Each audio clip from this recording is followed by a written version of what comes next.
ನಮಸ್ಕಾರ ಗೆಳೆಯರೆ. ನಾನು ಡಾಕ್ಟರ್ ಮಧುಕರ್ ಧಾಮ,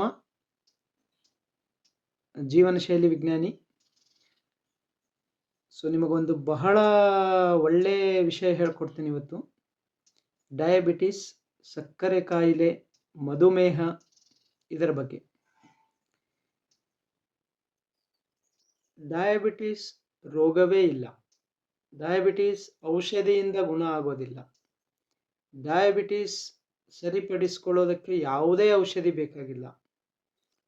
ಡಯಾಬಿಟಿಸ್ ಸಂಪೂರ್ಣವಾಗಿ ರಿವರ್ಸ್ ಆಗ್ತದೆ. ಎಷ್ಟೇ ಹಳೇದಿರಲಿ, ಎಷ್ಟೇ ತೀವ್ರವಾಗಿರಲಿ, ನೀವು ಗುಳಿಗೆ ತಗೊಳ್ತಾ ಇದ್ದೀರಿ, ಇನ್ಸುಲಿನ್ ತಗೊಳ್ತಾ ಇದ್ದೀರಿ, ನಿಮ್ಮ ಕಾಲು ಕೊಳತಿದೆ, ಕಿಡ್ನಿ ಫೇಲ್ ಆಗ್ತಾ ಇದೆ, ನರಗಳೆಲ್ಲ ಉರಿತಾ ಇದೆ, ಚುಚ್ತಾ ಇದೆ ಅಂದರೂ ಕೂಡ ಡಯಾಬಿಟಿಸನ್ನು ಸಂಪೂರ್ಣವಾಗಿ ರಿವರ್ಸ್ ಮಾಡ್ಕೋಬೋದು. ಇದಕ್ಕೆ ಯಾವ ಪತ್ತೆ ಬೇಕಾಗಿಲ್ಲ, ಔಷಧಿ ಬೇಕಾಗಿಲ್ಲ. ಮತ್ತು ಇದು ಬಹಳ ಬಹಳ ಬಹಳ ಸರಳ ಪದ್ಧತಿ. ನಮ್ಮಲ್ಲಿ ಈ ಪದ್ಧತಿಯಿಂದ ನಾನು ಯಾವಾಗಲೂ ಅತಿ ಸರಳ,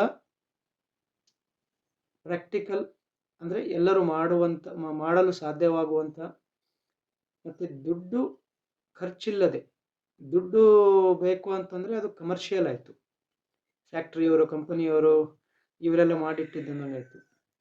ನಮ್ಮ ಶರೀರ ದುಡ್ಡಿನಿಂದ ಕೆಲಸ ಮಾಡೋದಿಲ್ಲ. ಆರೋಗ್ಯಕ್ಕೆ ದುಡ್ಡು ಬೇಕಾಗಿಲ್ಲ. ಈ ಥರ ಪದ್ಧತಿ ನಾನು ಯಾವಾಗಲೂ ಹುಡುಕ್ತಾ ಇರ್ತೀನಿ. ಹೇಳ್ಕೊಡ್ತೇನೆ. ನಮ್ಮಲ್ಲಿ ನೂರಾರು ಜನ, ನೀವು ನಮ್ಮಲ್ಲಿ ಬಂದಾಗ ನಮ್ಮ ಪದ್ಧತಿಯಲ್ಲಿ ಡಯಾಬಿಟೀಸ್ ಸಂಪೂರ್ಣವಾಗಿ ರಿವರ್ಸ್ ಮಾಡಿಕೊಂಡಿರೋ ಜನರ ಪಟ್ಟಿ ಕೊಡ್ತೇನೆ, ಅವರ ಫೋಟೋ ಕೊಡ್ತೇನೆ, ಅವರ ಫೋನ್ ನಂಬರ್ ಕೊಡ್ತೇನೆ, ಅವರ ಅಡ್ರೆಸ್ ಕೊಡ್ತೇನೆ. ನೀವು ಅವ್ರಿಗೆ ಹೋಗಿ ಮಾತಾಡ್ಬೋದು, ಕಾಣ್ಬೋದು ಎಲ್ಲ ಕಡೆ. ನೀವು ಬೀದರ್ನವರಿದ್ದರೆ ಬೀದರ್ನಲ್ಲಿರೋರ್ದು ಪಟ್ಟಿ ಕೊಡ್ತೇನೆ. ಔಷಧಿ ಇಲ್ಲದೆ, ಖರ್ಚಿಲ್ಲದೆ, ಪತ್ತೆ ಇಲ್ಲದೆ,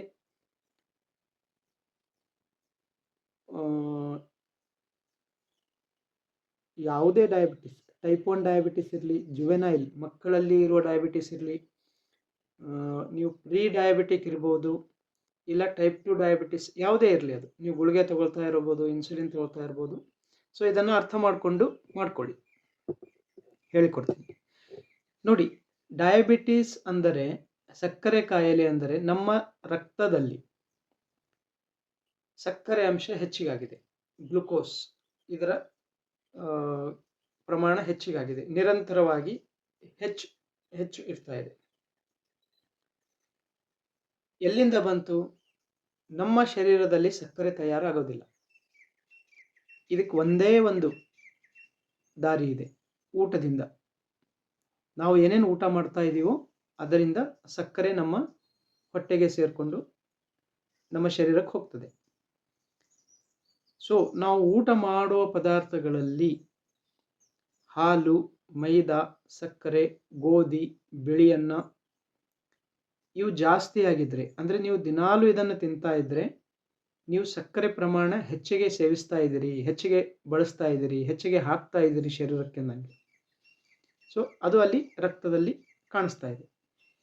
ಎರಡನೇ ದಾರಿ, ನೀವು ಕಮ್ಮಿನೇ ಊಟ ಮಾಡ್ತಾ ಇರ್ಬೋದು, ನೀವು ರಾಗಿ ಮುದ್ದೆನೇ ತಿಂತಾ ಇರ್ಬೋದು ದಿನಾಲು, ನೀವು ಜೋಳದ ರೊಟ್ಟಿನೇ ತಿಂತಾ ಇರ್ಬೋದು, ನೀವು ನವಣೆನೇ ತಿಂತಾ ಇರ್ಬೋದು, ಆದರೆ ನಡೆಯೋದು ಕಮ್ಮಿ, ಶರೀರಕ್ಕೆ ಕೆಲಸ ಕಮ್ಮಿ, ಕುತ್ಕೊಂಡಿರ್ತೀರಿ, ಗಾಡಿಯಲ್ಲಿ ಓಡಾಡ್ತೀರಿ, ಲಿಫ್ಟಲ್ಲಿ ಮೇಲೆ ಕೆಳಗೆ ಹೋಗ್ತೀರಿ, ಮತ್ತು ಅಥವಾ ನಿಂತ್ಕೊಂಡು ಕೆಲಸ ಮಾಡ್ತೀರಿ, ಅಂದರೆ ನಿಮ್ಮ ಶರೀರದಲ್ಲಿರುವ ಸಕ್ಕರೆ ಅಂಶ ಕರಗೋದಿಲ್ಲ, ಅದು ಹಾಗೆ ಶೇಖರಣೆ ಆಗ್ತಾ ಹೋಗ್ತದೆ. ನೋಡಿ, ಸಕ್ಕರೆ ಸ್ವಲ್ಪ ತಗೊಂಡು ನೀವು ಎಲ್ಲಾದರೂ ಚೆಲ್ಲಿದರೆ ತಕ್ಷಣ ಅದಕ್ಕೆ ಇರುವೆಗಳು, ಹುಳಗಳು ಹುಡ್ಕೊಂಡು ಬರ್ತವೆ. ಸಕ್ಕರೆಗೆ ಪ್ರತಿಯೊಂದು ಜೀವಜಂತುಗಳಲ್ಲಿ ಹುಡ್ಕೊಂಡು ಹೋಗೋ ಒಂದು ನೈಸರ್ಗಿಕ ಇಚ್ಛೆ ಇದೆ, ಕ್ರೇವಿಂಗ್ ಇದೆ. ಅದು ಬಿಡುವ ಕ್ರೇವಿಂಗ್ ಇಲ್ಲ. ಬೇರೆ ಏನೇ ಇರಲಿ ನಮ್ಮ ಶರೀರದಲ್ಲಿ ಅದು ಹೊರಗೆ ಹೋಗ್ತದೆ. ನಾನು ಹೆಚ್ಚಿಗೆ ನೀರು ಕುಡಿದ್ರೆ ಅದು ಶರೀರ ಅದಕ್ಕೆ ಹೊರಗೆ ಹಾಕ್ತದೆ, ಹೆಚ್ಚಿಗೆ ಗಾಳಿ ತೊಗೊಂಡ್ರೆ ಅದಕ್ಕೆ ಹೊರಗೆ ಹಾಕ್ತದೆ, ಹೆಚ್ಚಿಗೆ ಊಟ ಮಾಡಿದರೆ ಅದು ಹೊರಗೆ ಹಾಕ್ತದೆ. ಆದರೆ ಸಕ್ಕರೆ ನಾನು ಎಷ್ಟೇ ತಿನ್ನಲಿ ಅದು ಶರೀರದಲ್ಲಿ ಅಕ್ಯುಮುಲೇಟ್ ಆಗ್ತಾ ಹೋಗ್ತದೆ. ಕಾರಣ ಏನಂದರೆ ನಮ್ಮ ಪ್ರತಿಯೊಂದು ಕಣಗಳಿಗೂ ಸಕ್ಕರೆ ಫ್ಯೂಯಲ್ ಥರ ಕೆಲಸ ಮಾಡ್ತದೆ. ಗಾಡಿಗೆ ಪೆಟ್ರೋಲ್ ಇದ್ದಂಗೆ, ಗಾಡಿಗೆ ಡೀಸೆಲ್ ಇದ್ದಂಗೆ. ಪ್ರತಿಯೊಂದು 35 ಟ್ರಿಲಿಯನ್ ಕಣಗಳಿದೆ ನಮ್ಮ ಶರೀರದಲ್ಲಿ. ಆ ಪ್ರತಿಯೊಂದು ಕಣಗಳಿಗೂ ಸಕ್ಕರೆಯ ಶಕ್ತಿ ಬೇಕೇ ಬೇಕು. ಅದಕ್ಕೆ ಪ್ರಕೃತಿಯಲ್ಲಿ ಸಕ್ಕರೆ ಸಿಕ್ಕಿದಾಗ ಅದನ್ನು ತಕ್ಷಣ ತಿಂದು ಶೇಖರಣೆ ಮಾಡಬೇಕು ಅನ್ನೋದೊಂದು ಶರೀರದ ಚಟುವಟಿಕೆ ಇದೆ. ಸೊ ಈಗ ನಿಮಗೆ ಗೊತ್ತೇ ಇದೆ, ಇತ್ತೀಚಿನ ದಿನಗಳಲ್ಲಿ ಲಾಸ್ಟ್ 30-40 ವರ್ಷದಲ್ಲಿ ಸಕ್ಕರೆ ಇರುವ ನೋಡಿ, ಪ್ರತಿಯೊಂದು ಸಕ್ಕರೆಯಲ್ಲಿ ನೀರು ಹಾಕಿದರೆ ಅಂಟಂಟಾಗ್ತದೆ. ಸೊ ಯಾವ್ಯಾವ ಆಹಾರದಲ್ಲಿ ನೀರು ಹಾಕಿದರೆ ಅಂಟಂಟಾಗ್ತದೆ ಅದೆಲ್ಲ ಸಕ್ಕರೆ ಅಂಶ ಹೆಚ್ಚಿಗಿದೆ ಅಂತ ನನಗೆ. ನೀವು ಗೋಧಿ ಹಾಕಿ ನೋಡಿ, ಗೋಧಿ ಹಿಟ್ಟು ಅದು ಅಂಟಾಗ್ತದೆ. ಬಿಳಿ ಅನ್ನದಲ್ಲಿ ನೀರು ಹಾಕಿ ಇದು ಉಜ್ಜಿ ನೋಡಿ, ಅದು ಅಂಟಂಟಾಗ್ತದೆ. ಹಾಲು ಅಂಟಂಟಾಗ್ತದೆ, ಮೈದಾ ಅಂಟಂಟಾಗ್ತದೆ. ಸೊ ಇದೆಲ್ಲ ಸಕ್ಕರೆ ಜೋಳದಲ್ಲಿ ನೀವು ನೀರು ಹಾಕಿ ನೋಡಿದಾಗ ಅಷ್ಟು ಅಂಟಂಟಾಗೋದಿಲ್ಲ. ರಾಗಿಯಲ್ಲಿ ನೀರು ಹಾಕಿ ನೋಡಿದಾಗ ಅಷ್ಟು ಅಂಟಂಟಾಗೋದಿಲ್ಲ. ನವಣಿ ಆಗೋದಿಲ್ಲ. ಅದಕ್ಕೆ ಜೋಳ, ನವಣಿ, ರಾಗಿ, ಸಜ್ಜೆ, ಆಯಿತಾ, ಇದೆಲ್ಲ ಸಕ್ಕರೆ ಕಡಿಮೆ ಇರುವಂಥದ್ದು. ಮತ್ತು ಡಾಕ್ಟರ್ ಇತ್ತೀಚೆಗೆಲ್ಲ ಜೋಳ, ರಾಗಿ ಬಿಟ್ಟು ಗೋಧಿ ತಿನ್ನಕ್ಕೆ ಹೇಳ್ತಾ ಇದ್ದಾರೆ. ಬಹಳ ದೊಡ್ಡ ತಪ್ಪು ಮಾಡ್ತಾ ಇದ್ದಾರೆ. ಮತ್ತು ನೀವು ಅದನ್ನು ಕೇಳಿಕೊಂಡು ಇನ್ನೂ ಡಯಾಬಿಟೀಸಲ್ಲಿ ಇನ್ನೂ ಡೀಪಾಗಿ ಹೋಗ್ತಾ ಇದ್ದೀರಿ. ಮುಂದೆ ನಿಮ್ಮ ಕಣ್ಣು ಹಾಳಾಗ್ತದೆ, ಕಿಡ್ನಿ ಹಾಳಾಗ್ತದೆ, ಇದೆಲ್ಲ ಪ್ರಾಬ್ಲಮ್ ಬರ್ತದೆ. ಸರಿ ಇರಲಿ, ಈಗ ನೆಕ್ಸ್ಟ್ ಸ್ಟೆಪ್ ಹೋಗೋಣ. ಸಕ್ಕರೆ ರಕ್ತದಲ್ಲಷ್ಟೇ ಜಾಸ್ತಿ ಆಗಿಲ್ಲ, ಶರೀರದ ಪ್ರತಿಯೊಂದು ಭಾಗದಲ್ಲಿ, ಪ್ರತಿಯೊಂದು ರಸಗಳಲ್ಲಿ, ಅಂದರೆ ಮಿದುಳಿನ ರಸ ಇರ್ಬೋದು, ಬೆನ್ನು ಹುರಿಯ ರಸ ಇರ್ಬೋದು, ಗ್ರಂಥಿಗಳಲ್ಲಿರುವ ರಸ ಇರ್ಬೋದು, ಲಾಲಾರಸ ಇರ್ಬೋದು, ಎಲ್ಲ ಕಡೆ ಸಕ್ಕರೆ ಅಂಶ ಈಗ ಹೆಚ್ಚಿಗಾಗ್ತದೆ. ಯಾಕಂದರೆ ರಕ್ತದಲ್ಲಿ ಹೆಚ್ಚಿಗಿದೆ ಅಂದರೆ ಎಲ್ಲ ಕಡೆ ಆಟೋಮೆಟಿಕ್ಲಿ ಹೆಚ್ಚಿಗಾಗ್ತದೆ. ಸೊ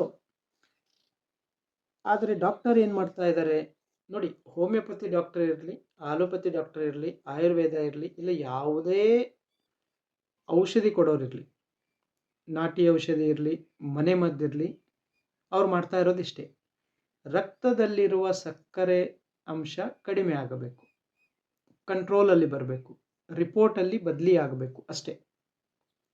ಆದರೆ ಈ ಎಲ್ಲ ಔಷಧಿ ತಗೊಂಡಾಗ ರಕ್ತದಲ್ಲಿರುವ ಸಕ್ಕರೆ ಅಂಶ ನಮ್ಮ ಶರೀರದಲ್ಲಿ ಬೇರೆ ಭಾಗದಲ್ಲಿ ಹೋಗಿ ಶೇಖರಣೆ ಆಗ್ತಾ ಇದೆ ಅಷ್ಟೇ. ಅದು ಶರೀರದಿಂದ ಹೊರಗೆ ಹೋಗ್ತಾ ಇಲ್ಲ, ಅದು ಭಸ್ಮ ಆಗ್ತಾ ಇಲ್ಲ, ಝೀರೋ ಆಗ್ತಾ ಇಲ್ಲ. ಸೊ ಬರ್ತಾ ಬರ್ತಾ ಬರ್ತಾ ನಿಮಗೆ, ನೀವು ಗುಳಿಗೆ ತಗೊಂಡು ನಾನು ಡಯಾಬಿಟಿಸ್ ಟ್ರೀಟ್ಮೆಂಟ್ ಸರಿಯಾಗಿ ಮಾಡ್ತಾ ಇದ್ದೀನಿ ಅಂತ ಅಂದ್ಕೊಂಡ್ರೆ ಬರ್ತಾ ಬರ್ತಾ ಬರ್ತಾ ಬೇರೆ ಕಡೆ ನಿಮಗೆ ಡ್ಯಾಮೇಜಸ್ ಶುರು ಆಗ್ತದೆ. ಕಣ್ಣಿನಲ್ಲಿ ಪೊರೆ ಬರೋದು, ಕಿಡ್ನಿ ವೀಕ್ ಆಗೋದು, ಕಾಲಿನ ನರಗಳಲ್ಲಿ ನೋವಾಗೋದು, ಗ್ಯಾಂಗ್ರೀನ್ ಆಗೋದು, ನೀವೇನೇ ಟ್ರೀಟ್ಮೆಂಟ್ ತಗೊಳ್ರಿ ಇದೆಲ್ಲ ಆಗೋದು ಗ್ಯಾರಂಟಿ.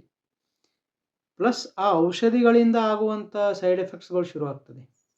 ಡಯಾಬಿಟೀಸ್ಗೆ ತಗೊಳ್ಳುವಂಥ ಪ್ರತಿಯೊಂದು ಔಷಧಿಗಳು, ಅದು ಯಾವುದೇ ಪದ್ಧತಿದ ಔಷಧಿ ಇರಲಿ, ನಿಮ್ಮ ಎಲುಬು ಹಾಳು ಮಾಡ್ತದೆ, ನಿಮ್ಮ ಮೂಳೆ ವೀಕ್ ಮಾಡ್ತದೆ, ನಿಮಗೆ ವಿಟಮಿನ್ B12 ಡೆಫಿಷಿಯನ್ಸಿ ಆಗ್ತದೆ ಅದರಿಂದ, ಮತ್ತು ನೂರಾರು ಬೇರೆ ಸಮಸ್ಯೆಗಳು ಆಗ್ತದೆ. ಸರಿ, ಸೊ ಔಷಧಿ ತಗೊಳ್ಳೋದು ಇದಕ್ಕೆ ಪರಿಹಾರ ಇಲ್ಲ, ಮತ್ತು ಔಷಧಿಯಿಂದ ಇದು ಸರಿಪಡಿಸಿಕೊಳ್ಳೋದಕ್ಕೆ ಆಗೋದಿಲ್ಲ. ಸೊ ಈಗ ಏನು ಮಾಡಬೇಕು, ನಮ್ಮ ಪದ್ಧತಿ ಏನು, ನಾವು ಹೇಳ್ಕೊಡೋದೇನು, ಬಹಳ ಸರಳ. ನೀವು ತಿಂತಾ ಇರುವ ಸಕ್ಕರೆ ಅಂಶ ಹೆಚ್ಚಿಗಿರುವ ಪದಾರ್ಥಗಳು, ಹಾಲು, ಮೈದಾ, ಸಕ್ಕರೆ, ಗೋಧಿ, ಬಿಳಿಯನ್ನ, ಈ 5 ಸಂಪೂರ್ಣವಾಗಿ ನಿಲ್ಲಿಸಿ. ರಿಫೈನ್ಡ್ ಎಣ್ಣೆ ಬದಲಿ ಗಾಣದ ಎಣ್ಣೆ ಬಳಸಿ. ದಿನಾಲು ಮಜ್ಜಿಗೆ ಊಟ ಮಾಡಿ. ನೀವು ಮಾಂಸ ತಿನ್ನೋರಾದರೆ ವಾರಕ್ಕೊಂದ್ಸರಿ ನಾಟಿ ಕೋಳಿಯೋ, ನಾಟಿ ಕೋಳಿ ಮೊಟ್ಟೆಯೋ, ಅಥವಾ ಆಡು, ಅಥವಾ ನಿಮ್ಮಲ್ಲಿ ಸಿಗುವಂಥ ಪ್ರಾದೇಶಿಕ ಫ್ರೆಶ್ ಮೀನು ಇರ್ಬೋದು, ಇದೆಲ್ಲ ನೀವು ಊಟ ಮಾಡ್ಬೋದು. ಆದರೆ ಅದು ಕೂಡ ಲಿಮಿಟ್ ಮಾಡಿ, ಒಂದು ವಾರಕ್ಕೊಂದ್ಸರಿ ಸಾಕು. ಒಂದ್ಸರಿ, 2 ಸರಿ, 3 ಸರಿ. ಈಗ ಮೀನಿದೆ ವಾರಕ್ಕೊಂದ್ಸರಿ ಅಂತಂದರೆ ಕಮ್ಮಿ ಆಯಿತು, ನೀವು ದಿನಾಲು ತಿನ್ಬೋದು. ಬಟ್ ಕೋಳಿ ದಿನಾಲು ತಿಂದರೆ ಹೆಚ್ಚಿಗೆ ಆಗ್ತದೆ. ಸೊ ಹೀಗೆ, ಸೊ ಇದನ್ನು ಸ್ವಲ್ಪ ನೀವು ಅರ್ಥ ಮಾಡ್ಕೋಬೇಕು. ಮೊದಲು ಮಾಡ್ತಾ ಇದ್ರಲ್ಲ, 50-40 ವರ್ಷದ ಹಿಂದೆ ನೀವು ಹೋದರೆ ಅಲ್ಲಿ ಪದ್ಧತಿ ಇತ್ತು ಈ ಥರ ತಿನ್ನೋದು. ಮತ್ತು ಏನು ತಿನ್ನಬೇಕು ನಿಮಗೆ ಗೊತ್ತೇ ಇದೆ. ಜೋಳ ಊಟ ಮಾಡಿ, ರಾಗಿ ಊಟ ಮಾಡಿ, ಸಜ್ಜೆ, ನವಣೆ, ಬರಗು, ಸಿರಿಧಾನ್ಯಗಳು ಇದೆಲ್ಲ ಊಟ ಮಾಡ್ಬೋದು. ನೀವು ಇದೆಲ್ಲ ಬಳಸಿ ಗಂಜಿ ಮಾಡ್ಕೊಳ್ಳಿ, ಮುದ್ದೆ ಮಾಡ್ಕೊಳ್ಳಿ, ರೊಟ್ಟಿ ಮಾಡ್ಕೊಳ್ರಿ, ಉಪ್ಪಿಟ್ಟು ಮಾಡ್ಕೊಳ್ರಿ, ನುಚ್ಚು ಮಾಡ್ಕೊಳ್ರಿ, ಇಲ್ಲ ಅನ್ನ ಥರ ಮಾಡ್ಕೊಳ್ರಿ, ಚಾಯ್ಸ್ ನಿಮ್ಮದು. ಆಯಿತಾ? ಸೊ ರೆಸಿಪಿ ಚೇಂಜ್ ಮಾಡೋ ಅವಶ್ಯಕತೆ ಇಲ್ಲ, ಇಂಗ್ರೀಡಿಯೆಂಟ್ ಐಟಮ್ಸ್ ಚೇಂಜ್ ಆಗಬೇಕಷ್ಟೇ, ಪದಾರ್ಥ ಚೇಂಜ್ ಆಗಬೇಕಷ್ಟೇ. ಸೊ ನೀವು ರೆಸಿಪಿ ಮೊದಲಿಂದ ಏನು ಮಾಡ್ತಾ ಇದ್ದೀರೋ ಅದನ್ನೇ ಮಾಡಿ, ಇಡ್ಲಿ, ದೋಸೆ, ಗೀಸ ಏನೇನು ಮಾಡ್ತೀರೋ ಅದೆಲ್ಲ ಮಾಡಿ, ಆದರೆ ಈ ಪದಾರ್ಥಗಳನ್ನು ಬಳಸಿ. ಸೊ ಇದರಿಂದ ಸಕ್ಕರೆ ಅಂಶ ನಿಮ್ಮ ಶರೀರಕ್ಕೆ ಸೇರೋದು ಸುಮಾರು 70-80% ಕಡಿಮೆ ಆಗ್ತದೆ. ಎರಡನೇದು, ಮೂಮೆಂಟ್ ಶುರು ಮಾಡಿ, ವಾಕಿಂಗ್ ಶುರು ಮಾಡಿ ಬೆಳಗ್ಗೆ ಸಾಯಂಕಾಲ. ನಿಮಗೆ ವಾಕಿಂಗ್ ಮಾಡೋ ರೂಢಿ ಇಲ್ಲ ಅಂತಂದರೆ ನಿಧಾನಕ್ಕೆ 1 ನಿಮಿಷ ಹೋಗಿ ಸಾಕು. ಇವತ್ತು 1 ನಿಮಿಷ ಹೋಗಿ, ಒಂದು ವಾರ ಹೋಗಿ 1 ನಿಮಿಷ ರೂಢಿ ಮಾಡ್ಕೊಳ್ಳಿ. 1 ವಾರ ಆದಮೇಲೆ 2 ನಿಮಿಷ ಮಾಡಿ, ಇನ್ನೊಂದು ವಾರ ಆದಲ್ಲಿ 3 ನಿಮಿಷ ಮಾಡಿ. ಸೊ ನೀವು ಎಂಥವರೇ ಇರ್ಬೋದು, ನಿಮಗೆ ವಾಕಿಂಗ್ ಮಾಡೋಕ್ಕಾಗಲ್ಲ, ಮೊಳಕಾಲು ನೋವಿದೆ, ರೂಢಿ ಇಲ್ಲ, ಲೇಜಿನೆಸ್ ಇದೆ, ವೀಕ್ ಇದ್ದೀರಿ, ದಪ್ಪ ಇದ್ದೀರಿ, ಏನೇ ಇದ್ದೀರಿ, 3-4 ತಿಂಗಳಲ್ಲಿ ಆರಾಮಾಗಿ ಬೆಳಗ್ಗೆ ಸಾಯಂಕಾಲ 1 ತಾಸು ವಾಕಿಂಗ್ ಮಾಡ್ಬೋದು. ಸೊ ನಿಮ್ಮ ಶರೀರದಲ್ಲಿ ಶೇಖರಣೆ ಆಗಿರುವ ಸಕ್ಕರೆ ಅಂಶ ಸಂಪೂರ್ಣವಾಗಿ ಕರಗಿ ಹೋಗ್ತದೆ. ಆಯಿತಾ? ಈಗ ಇನ್ನೊಂದು 3ನೇ ಕಾಂಪೊನೆಂಟ್ ಇದರಲ್ಲಿ, 16 ವರ್ಷದಿಂದ ನೀವು ಸಕ್ಕರೆ ಲೋಡ್ ಮಾಡ್ಕೊಳ್ಳೋದಕ್ಕೆ, ನೀವು ಸಕ್ಕರೆ ಪ್ರಮಾಣ ಹೆಚ್ಚಿಗೆ ತಿಂತಾ ಇದ್ದೀರಿ, ಬಳಸ್ತಾ ಇದ್ದೀರಿ, ನಿಮ್ಮ ಶರೀರದಲ್ಲಿ ಲೋಡ್ ಇದೆ. ಅದರಿಂದ ನಮ್ಮ ಪ್ಯಾಂಕ್ರಿಯಾಸ್ ಗ್ರಂಥಿಯಿಂದ ಇನ್ಸುಲಿನ್ ಉತ್ಪತ್ತಿಯಾಗೋದು ನಿರಂತರ ಉತ್ಪತ್ತಿ ಆಗ್ತದೆ. ಇನ್ಸುಲಿನ್ ಏನು ಮಾಡ್ತದೆ, ರಕ್ತದಿಂದ ಸಕ್ಕರೆ ತೆಗೆದು ಬೇರೆ ಕಡೆ ಕಳಿಸ್ತದೆ. ರಕ್ತದಲ್ಲಿ ಸಕ್ಕರೆ ಜಾಸ್ತಿ ಇದ್ದರೆ ರಕ್ತ ಸರಿಯಾಗಿ ಕೆಲಸ ಮಾಡೋಕ್ಕಾಗಲ್ಲ, ರಕ್ತ ಗಟ್ಟಿ ಆಯಿತು, ಆ್ಯಸಿಡಿಕ್ ಆಯಿತು, ಅದರ ಆಸ್ಮಾಟಿಕ್ ಪ್ರೆಷರ್ ಚೇಂಜ್ ಆಯಿತು, ಈ ಥರ ಎಲ್ಲ ಸಮಸ್ಯೆ ಆಗ್ತದೆ. ಅದಕ್ಕೆ ರಕ್ತದಲ್ಲಿ ಇನ್ಸುಲಿನ್ ಎಷ್ಟು ಬೇಕೋ, ಇದು ಗ್ಲೂಕೋಸ್ ಎಷ್ಟು ಇರಬೇಕೋ ಅಷ್ಟೇ ಇರಬೇಕು. ಅದು ನೋಡ್ಕೊಳ್ಳೋ ಕೆಲಸ ಇನ್ಸುಲಿನ್ ಹಾರ್ಮೋನ್ದು. ಸೊ ಪ್ಯಾಂಕ್ರಿಯಾಸ್ ಗ್ರಂಥಿಗೆ ನಿರಂತರವಾಗಿ ಲೋಡ್ ಆಗಿ, ನಿರಂತರವಾಗಿ ಅದು ಇನ್ಸುಲಿನ್ ಪ್ರೊಡ್ಯೂಸ್ ಮಾಡ್ತಾ ಮಾಡ್ತಾ ಮಾಡ್ತಾ ಎಕ್ಸಾಸ್ಟ್ ಆಗಿ ಹೋಗ್ತದೆ, ಸುಸ್ತಾಗಿ ಹೋಗ್ತದೆ. ಅದರ ಶಕ್ತಿ ಕಡಿಮೆ ಆಗಿ ಇನ್ಸುಲಿನ್ ಪ್ರಮಾಣ ಉತ್ಪತ್ತಿ ಮಾಡೋದು, ಕರೆಕ್ಟಾಗಿ ಉತ್ಪತ್ತಿ ಮಾಡೋದು, ಯಾವಾಗ ಜಾಸ್ತಿ ಬೇಕು ಯಾವಾಗ, ಇದೆಲ್ಲ ಶಕ್ತಿ ಕಳ್ಕೊಂಡಿರ್ತದೆ, ಅದು ವೀಕ್ ಆಗಿರ್ತದೆ. ಸೊ ಇದು ವಾಪಸ್ ಬರಬೇಕಂದ್ರೆ ಒಂದ್ಸರಿ ಶರೀರ ಶುಚಿ ಆಗಬೇಕು. ಅದು ಕೂಡ ಬಹಳ ಬಹಳ ಬಹಳ ಸರಳ. ಅದಕ್ಕೆ ಕೈಯಿಂದ ತಯಾರಿಸಿರುವ ಹರಳೆಣ್ಣೆ ಬಳಸಿ, ಮತ್ತು ಸೀಮರುಬ, ಗ್ಲಾಕ, ಲಕ್ಷ್ಮೀ ತಾರು ಗಿಡ ಇದೆ, ಇದರ ಕಷಾಯ ಮಾಡಿ ಕುಡಿರಿ. ಈಗ ಹರಳೆಣ್ಣೆ ಯಾವ ಥರ ಮಾಡಬೇಕು ವಿಡಿಯೋ ನೋಡಿ ಮಾಡಿ, ಕಷಾಯ ಯಾವ ಥರ ಮಾಡಿ ಕುಡಿಬೇಕು ವಿಡಿಯೋಸ್ ನೋಡಿ. ಯೂಟ್ಯೂಬಲ್ಲಿ ಎಲ್ಲರೂ 100 ಜನ ಈ ಥರದ್ದು ವಿಷಯಗಳ ಬಗ್ಗೆ ವಿಡಿಯೋ ಮಾಡಿ ಹಾಕಿದ್ದಾರೆ, ಮಾಡಿ ನೋಡಿ. ಆಯಿತಾ? ಲಕ್ಷ್ಮೀ ತಾರು ಗಿಡ ನೀವು ಫಾರೆಸ್ಟ್ ಡಿಪಾರ್ಟ್ಮೆಂಟ್, ನಿಮ್ಮ ಸಮೀಪ ಇರುವ ಫಾರೆಸ್ಟ್ ಡಿಪಾರ್ಟ್ಮೆಂಟಿಗೆ ಹೋಗಿ, ಬಹಳ ಕಡೆ ಇದನ್ನು ನೆಡ್ತಾ ಇದ್ದಾರೆ, ಅವರು ನಿಮಗೆ ಹೇಳ್ತಾರೆ ಎಲ್ಲಿ ನೆಟ್ಟಿದ್ದಾರೆ ಅಂತ, ಅಲ್ಲಿ ಹೋಗಿ ತೊಗೊಂಬನ್ನಿ. ಆಯಿತಾ? ಸೊ ಈ 3 ಆಹಾರದಲ್ಲಿ ಬದಲಾವಣೆ ಆಯಿತು, ವಾಕಿಂಗ್ ಮಾಡಿದ್ರಿ, ಮತ್ತು ಶರೀರ ಶುಚಿ ಮಾಡ್ಕೊಂಡ್ರಿ ಲಕ್ಷ್ಮೀ ತಾರು ಮತ್ತು ಹರಳೆಣ್ಣೆ ಬಳಸಿ. ಈಗ ನಿಮ್ಮ ಶರೀರದಲ್ಲಿ ಬದಲಾವಣೆ ಶುರುವಾಯಿತು, ನಿಮ್ಮ ಗ್ಲೂಕೋಸ್ ನಾರ್ಮಲ್ ಆಗ್ತಾ ಹೋಗ್ತದೆ. ಆದರೆ ನೀವು ನೋಡಬೇಕಾಗಿರೋದು HbA1c. HbA1c ಇದೆಯಲ್ಲ, ಅದು 4ರಿಂದ 5 ಒಳಗೆ ಬರಬೇಕು. ನಿಮ್ಮದು 6 ಇರ್ಬೋದು, 7 ಇರ್ಬೋದು, 10 ಇರ್ಬೋದು, 12 ಇರ್ಬೋದು, 14 ಇರ್ಬೋದು, ಎಷ್ಟೇ ಇರ್ಬೋದು ಅದು. ಸೊ ನೀವು ಇದನ್ನು ಎಲ್ಲಿ ತನಕ ಮಾಡಬೇಕು, 4ರಿಂದ 5 ಒಳಗೆ ಬರೋ ತನಕ ಮಾಡಬೇಕು. ಈಗ ಆಹಾರದಲ್ಲಿ ಒಂದೇ ಸಾರಿ ನಿಮಗೆ ಬದಲಾವಣೆ ಮಾಡೋಕ್ಕಾಗ್ತದಂದರೆ ಬಹಳ ಒಳ್ಳೆಯದು. ಒಂದೇ ಸಾರಿಗೆ ನೀವು ನಾಳೆಯಿಂದನೇ ವಾಕಿಂಗ್ ಮಾಡೋಕ್ಕೆ ಶುರು ಮಾಡ್ತೀರಂದರೆ ಬಹಳ ಒಳ್ಳೆಯದು. ಮಾಡೋಕ್ಕಾಗೋದಿಲ್ಲ, ನಿಮ್ಮ ಮನೆಯಲ್ಲಿ ಬೇರೆಯವರೆಲ್ಲ ಒಪ್ಪೋದಿಲ್ಲ, ಅಥವಾ ನಿಮಗೆ ಚಟ ಆಗಿದೆ, ಬಹಳ ಅನ್ನದ ಚಟ ಆಗಿದೆ, ರೂಢಿಯಾಗಿದೆ ಅಂತಂದರೆ ಒಂದೊಂದಾಗಿ ಬದಲಾವಣೆ ಮಾಡಿ. ಮೊದಲು ಹಾಲಿನ ಟೀ ಕುಡಿಯೋದು ಬಿಟ್ಕೊಡ್ರಿ, ಕಷಾಯ ಬಳಸ್ರಿ, ಬೆಲ್ಲ ಹಾಕ್ಕೊಂಡು ಬಳಸ್ರಿ. ಬೆಲ್ಲ ಊಟ ಮಾಡ್ಬೋದು, ಸಕ್ಕರೆ ಕಾಯಿಲೆ ಇದ್ದವ್ರು ಬೆಲ್ಲ ತಿನ್ಬೋದು, ಎಲ್ಲ ಹಣ್ಣು ತಿನ್ಬೋದು, ಎಲ್ಲ ಕಾಳು ಬೆಳೆ ತಿನ್ಬೋದು, ತರಕಾರಿ ತಿನ್ಬೋದು, ಮಾಂಸ ತಿನ್ಬೋದು, ಎಲ್ಲ ತಿನ್ಬೋದು, ಏನು ಸಮಸ್ಯೆ ಇಲ್ಲ. ರಿಫೈನ್ಡ್ ಎಣ್ಣೆ ಬದಲೇ ಗಾಣದ ಎಣ್ಣೆ ಬಳಸ್ರಿ. ಇದು ಅತಿ ಸರಳ ಬದಲಾವಣೆಗಳು. 3 ಹೊತ್ತು ಅನ್ನ ತಿಂತಿದ್ದೀರಂದ್ರೆ, ಬಿಳಿ ಅನ್ನ ತಿಂತಾ ಇದ್ದೀರಂದ್ರೆ 1 ಹೊತ್ತು ಅದನ್ನು ತಪ್ಪಿಸಿ. ಸ್ವಲ್ಪ ದಿವಸ ಹೋಗಲಿ, 8 ದಿವಸ ಹೋಗಲಿ, ರೂಢಿ ಆಗಲಿ. ಸೊ ಇಷ್ಟು ಮಾಹಿತಿ ಸಾಕು. ಇಷ್ಟರಿಂದ ನೀವು ಸ್ವತಃ ಸೆಲ್ಫ್ ಡೈರೆಕ್ಟೆಡ್, ಸೆಲ್ಫ್ ಮೋಟಿವೇಟೆಡ್, ಸ್ವತಃ ನಿಮ್ಮ ಹತ್ರ ಇಷ್ಟೇ ಮಾತು ಕೇಳಿ ತಿಳ್ಕೊಂಡು ಮಾಡೋ ಶಕ್ತಿ ಇದೆ ಅಂದರೆ ನೀವು ಮಾಡಿ. ಗುಳಿಗೆ ಮತ್ತು ಇನ್ಸುಲಿನ್, ಈಗ ಇದೆಲ್ಲ ಮಾಡ್ತಾ ಹೋದಂಗೆ ಗುಳಿಗೆ ಮತ್ತು ಇನ್ಸುಲಿನ್ ಒಂದೇ ಸರಿಗೆ ನೀವು ಬಿಡಬಾರದು. ಟೆಸ್ಟ್ ಮಾಡ್ತಾ ಹೋಗಿ, ವಾರಕ್ಕೊಂದ್ಸರಿ, ತಿಂಗಳಿಗೊಂದ್ಸರಿ ಟೆಸ್ಟ್ ಮಾಡ್ತಾ ಹೋಗಿ, ನಿಧಾನಕ್ಕೆ ಕಡಿಮೆ ಮಾಡ್ತಾ ಹೋಗಿ. ಸೊ ನನಗನ್ಸೋ ಮಟ್ಟಿಗೆ ನಾನು ನೋಡಿದ ಹಾಗೆ 100 ಜನ ನಮ್ಮಲ್ಲಿ ಈ ಥರ ಕಡಿಮೆ ಮಾಡ್ಕೊಂಡಿದ್ದಾರೆ. ಇನ್ಸುಲಿನ್ ಬೆಳಗ್ಗೆ ಸಾಯಂಕಾಲ 10 ಯೂನಿಟ್ ತಗೊಳ್ತಾ ಇದ್ದೀರಂದರೆ ವಾರಕ್ಕೆ 1 ಯೂನಿಟ್ ಕಡಿಮೆ ಮಾಡ್ತಾ ಹೋಗ್ರಿ. ಈಗ ಇದೆಲ್ಲ ಶುರು ಮಾಡಿದ್ರಿ, ಅಳವಡಿಸ್ಕೊಂಡ್ರಿ, ಮುಂದಿನ ವಾರ 1 ಯೂನಿಟ್ ಕಡಿಮೆ ಮಾಡಿರಿ. ಬೆಳಗ್ಗೆ 9, ಸಾಯಂಕಾಲ 9. ಇನ್ನೊಂದು ವಾರ ಹೋಗಲಿ, ಇನ್ನೊಂದೊಂದು ಯೂನಿಟ್ ಕಡಿಮೆ ಮಾಡಿರಿ. ಏನೇ ಹೆಚ್ಚು ಕಮ್ಮಿ ಅನಿಸ್ತಾ ಇದ್ದರೆ ಮತ್ತೆ ತಗೋಬೋದಲ್ಲ, ಮತ್ತೆ ಹೆಚ್ಚಿಗೆ ಮಾಡ್ಬೋದಲ್ಲ. ನೀವು ಮಾಡಿ ನೋಡಿ, ಯಾರಿಗೂ ಯಾವ ಸಮಸ್ಯೆ ಬರಲ್ಲ. ಇದರಿಂದ ಶರೀರದಲ್ಲಿ ಬದಲಾವಣೆ ಆಗ್ತದೆ, ಅತಿ ವೇಗವಾಗಿ ಬದಲಾವಣೆ ಆಗ್ತದೆ. ನೀವು ಸಪೋರ್ಟ್ ಮಾಡಬೇಕಷ್ಟೇ. ಸೊ ಈಗ ನಿಮಗೆ ಕಷಾಯ ಮಾಡೋಕ್ಕಾಗಲ್ಲ, ಸಿಗಲ್ಲ, ಹರಳೆಣ್ಣೆ ನಿಮಗೆ ಮಾಡೋಕ್ಕಾಗಲ್ಲ, ಸಿಗಲ್ಲ, ಧೈರ್ಯ ಇಲ್ಲ, ಗೊತ್ತಿಲ್ಲ, ಹೆದರ್ತೀರಿ, ಅಥವಾ ಜೀವನ ಶೈಲಿ ಮಾತು ನಿಮಗೆ ಅರ್ಥ ಆಗಲ್ಲ, ಕನ್ಫ್ಯೂಷನ್ಸ್ ಇದೆ, ಒಂದು ಕೌನ್ಸಿಲಿಂಗ್ ಬೇಕೇ ಬೇಕು ಅಂತಂದರೆ ನೀವು ನಮ್ಮ ಹತ್ರ ಬರ್ಬೋದು. ಮತ್ತು ನಾವು ಸೀಮಾರೂಪ ಕಷಾಯ, ಹರಳೆಣ್ಣೆ ಇದನ್ನು ಕೊಡ್ತೀವಿ. ಒಂದು ದೊಡ್ಡ 1 ತಾಸು, 2 ತಾಸು, 3 ತಾಸು ನಿಮಗೆ ಎಷ್ಟೊತ್ತು ಬೇಕೋ ಅಷ್ಟೊತ್ತು ಕೌನ್ಸಿಲಿಂಗ್ ಫ್ರೀ ಇರ್ತದೆ. ಅದಕ್ಕೆ ಯಾವ ದುಡ್ಡು ಇರೋದಿಲ್ಲ. ಅಪಾಯಿಂಟ್ಮೆಂಟ್ ತೊಗೊಂಡು ಬರಬೇಕು. ನೀವು ದೂರದವರಾದರೆ, ನಿಮಗೆ ಬರೋಕ್ಕಾಗೋದಿಲ್ಲ, ಎಲ್ಲೋ ಭಾಳ ದೂರ ಇದ್ದೀರಿ ಅಂತಂದರೆ ಟೆಲಿಫೋನಿಕ್ ಕೌನ್ಸಿಲಿಂಗ್ ಕೊಡ್ತೇನೆ ಒಂದು ಸಾರಿ, ಪ್ಲಸ್ ಒಂದು ಪ್ರಿಂಟೌಟ್ ಕಳಿಸ್ಕೊಡ್ತೇನೆ ನಿಮಗೆ. ನಿಮ್ಮ ಈ ಹರಳೆಣ್ಣೆ ಮತ್ತು ಸೀಮಾರೂಪ ಕಷಾಯದ ಜೊತೆ ಒಂದು ಪ್ರಿಂಟೌಟ್ ಕಳಿಸ್ಕೊಡ್ತೇನೆ. ನಿಮಗೆ ಕಾಲಿಗೆ ಗ್ಯಾಂಗ್ರೀನ್ ಶುರುವಾದರೂ ಕೂಡ ರಿವರ್ಸ್ ಆಗ್ತದೆ. ಕಾಲಿಗೆ ಸ್ವಲ್ಪ ಗ್ಯಾಂಗ್ರೀನ್ ಬಂದಿದೆ ಅಂದರೂ ಕೂಡ ರಿವರ್ಸ್ ಆಗ್ತದೆ. ಆಯಿತಾ? ಮಕ್ಕಳಲ್ಲಿ, ಕೂಸುಗಳಲ್ಲಿ, ಈಗ 1 ವರ್ಷದ ಮಗು, 6 ತಿಂಗಳ ಮಗು, ಅದಕ್ಕೆ ಜುವೆನೈಲ್ ಡಯಾಬಿಟಿಸ್ ಇದೆ. 1 ತಿಂಗಳ ಮಕ್ಕಳಿಗೆ ಡಯಾಬಿಟಿಸ್ ಇದೆ. ಸೊ ತಾಯಿಯ ಜೀವನ ಶೈಲಿ ಬದಲಿಯಾಗಬೇಕು.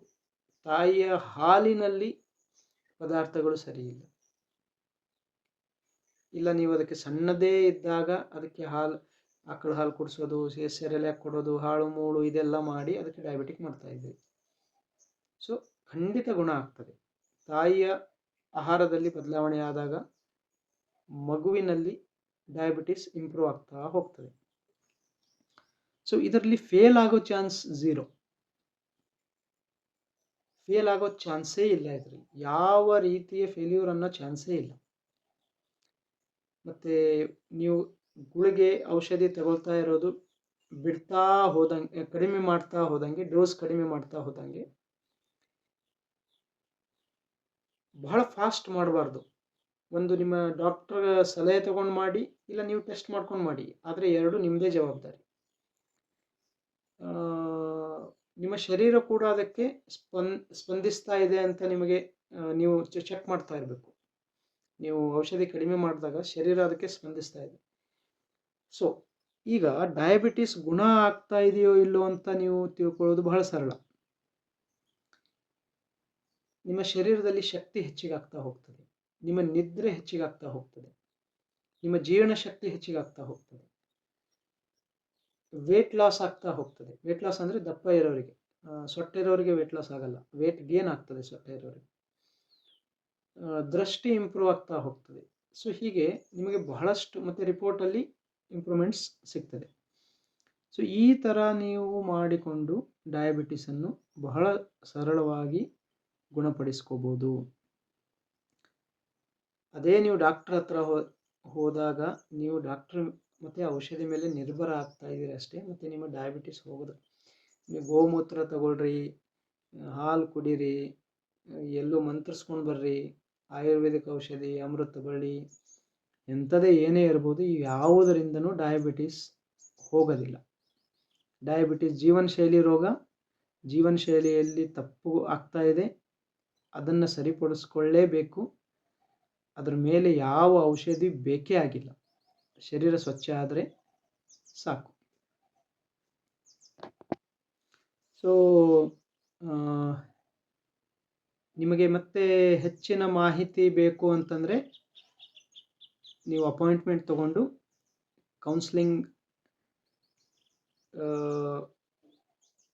ಈಗ ಕೆಲವೊಬ್ರು ಇರ್ತಾರೆ, ನನಗೆ ನಡೆಯೋಕ್ಕೆ ಆಗೋದಿಲ್ಲ, ನನಗೆ ಮೊಣಕಾಲು ನೋವಿದೆ, ನನಗೆ ಡಯಾಬಿಟಿಸ್ ಜೊತೆ BP ಇದೆ, ನರಗಳ ಸಮಸ್ಯೆ ಇದೆ, ನಾನು ದಪ್ಪ ಇದ್ದೀನಿ, ಕಾಲು ಕೊಳಿತಾ ಇದೆ.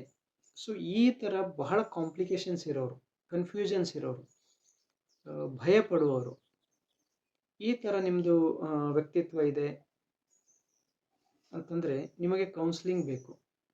ಸೊ ನೀವು ಅಪಾಯಿಂಟ್ಮೆಂಟ್ ತಗೊಂಡು ಬರಬಹುದು, ಇಲ್ಲ ಆನ್ಲೈನ್ ಕೌನ್ಸ್ಲಿಂಗ್ ಪಡ್ಕೋಬಹುದು. ನನ್ನ ನಂಬರ್ ಬಿಟ್ಟಿರ್ತೀನಿ. ನೀವು ಏನೇ ಈ ಥರದ್ದು ಇಚ್ಛೆ ಇದ್ದರೆ ನೀವು ವಾಟ್ಸಪ್ಪಲ್ಲಿ ಮೆಸೇಜ್ ಹಾಕಿ, ದಯವಿಟ್ಟು ಫೋನ್ ಮಾಡಬೇಡಿ. ನೀವು ಮೆಸೇಜ್ ಹಾಕಿ, ನಾನು ನಿಮಗೆ ಕಾಲ್ ಬ್ಯಾಕ್ ಮಾಡ್ತೇನೆ. ನಮಸ್ಕಾರ.